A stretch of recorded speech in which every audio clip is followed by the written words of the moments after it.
où j'ai donné ma vie à Jésus. Et j'ai pris, en fait, l'engagement de passer par les eaux du baptême.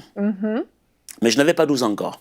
J'avais 11 ans et demi, donc il me manquait quelques mois quoi, pour avoir 12 ans, oui. Voilà, l'enseignement à l'église disait c'est 12 ans, pas plus. J'ai acheté la brochure qu'ils appelaient le guide chrétien, dans lequel, effectivement, il y avait tous les enseignements concernant le baptême.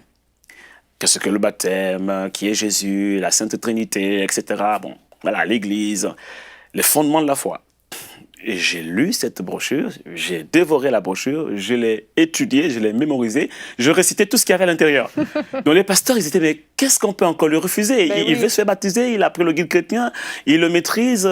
Et c'est comme ça qu'exceptionnellement, ils m'ont baptisé avant 12 ans. Waouh. Mais toi, à cette époque-là, tu souffrais de 2 maladies qui étaient quand même très compliquées. Oui. Tu souffrais de neuropaludisme et tu avais également des hémorragies chroniques. En Donc, effet. Rapidement, le neuropaludisme, pour ceux qui ne connaissent pas, paludisme ou malaria, on peut utiliser les deux termes. Paludisme ou malaria, en fait, c'est une maladie qu'on rencontre beaucoup plus dans les zones d'Afrique, zone équatoriale, et qui est causée par une mouche qu'on appelle la mouche tsetse. Voilà, et cette mouche-là, lorsqu'elle te pique, elle inocule en fait, voilà, un virus. C'est le virus du paludisme. Voilà. Et moi, j'ai été atteint de ce paludisme. Il y a le paludisme classique, normal, qu'on peut facilement traiter. Et puis, il y a le paludisme qui va évoluer dans le sang, qui va s'installer et qui va toucher les nerfs. C'est ça. Et quand ça commence à toucher les nerfs, on arrive au stade du neuropalu. Et c'est ce qui t'est arrivé. Et c'est ce qui m'est arrivé. Qu'est-ce que ça créait comme symptôme? Le neuropalu est très dangereux parce que déjà le palu, on peut en mourir. Mais le neuropalu, il va toucher les nerfs et il va faire disjoncter les neurones, les nerfs. Donc régulièrement, tu avais j'avais des crises en fait. Comme des crises de folie. C'était au niveau mental. C'était à mon adolescence.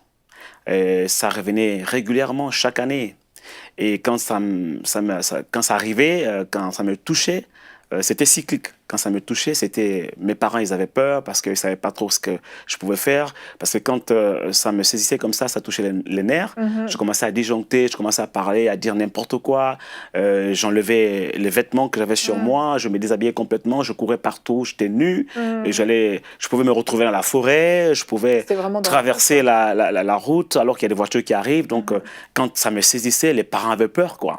Et il fallait courir après moi, m'attraper, c'était pas évident. Et donc, c'était un problème pour la famille. Vraiment. Et bon, les médecins ont essayé de faire tout ce qu'ils ont pu faire. Ils ne pouvaient que calmer. Exactement. Et jusqu'au jour où, effectivement, j'ai rencontré le Seigneur et que j'ai décidé de prendre mon baptême. Et parallèlement, depuis l'âge de 4 ans, je traînais avec moi une hémorragie chronique. Comment se manifestait-elle?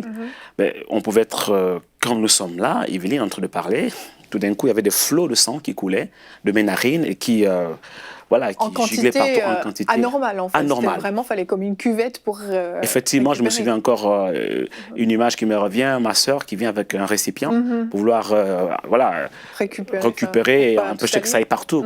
C'était juste insupportable. Mais c'était 2 handicaps très sérieux dans ta vie. Avec lesquels j'ai grandi. Vraiment, vraiment. Et jusqu'au jour où je rencontre le Seigneur.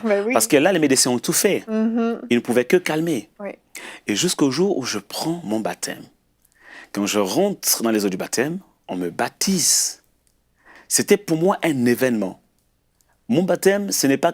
Aujourd'hui, je ne sais pas, il y en a qui prennent le baptême. Peut-être que il y en a qui prennent le baptême juste pour faire plaisir à leurs parents, parce qu'ils sont nés dans une famille chrétienne. D'autres, ils prennent le baptême pour faire joli ou pour suivre comme un effet de mode.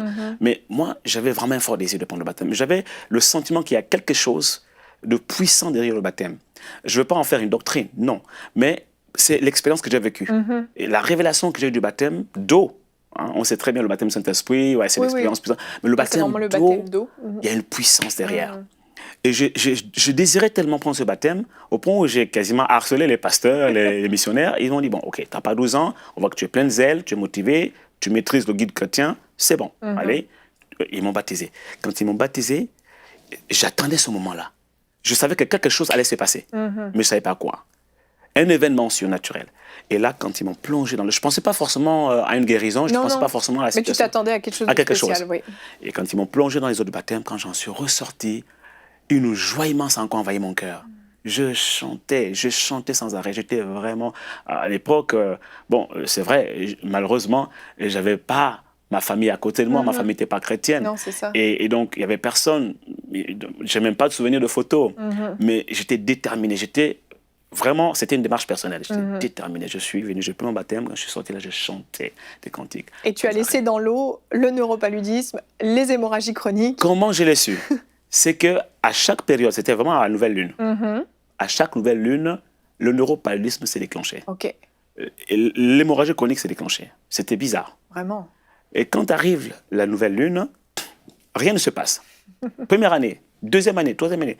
Et c'est là que je me rends compte que tout a commencé le jour où j'ai pris mon baptême. Alléluia. Et c'est là que j'ai eu la conviction intérieure que le jour où j'ai pris mon baptême, quand les pasteurs m'ont plongé dans les eaux du baptême, quand j'en suis ressorti, toutes mes maladies sont restées dans ces eaux du baptême. Gloire à Dieu. Les choses anciennes sont passées, ont été entraînées par les eaux du baptême. Quand je suis ressorti là, en fait, c'est ça l'image du baptême.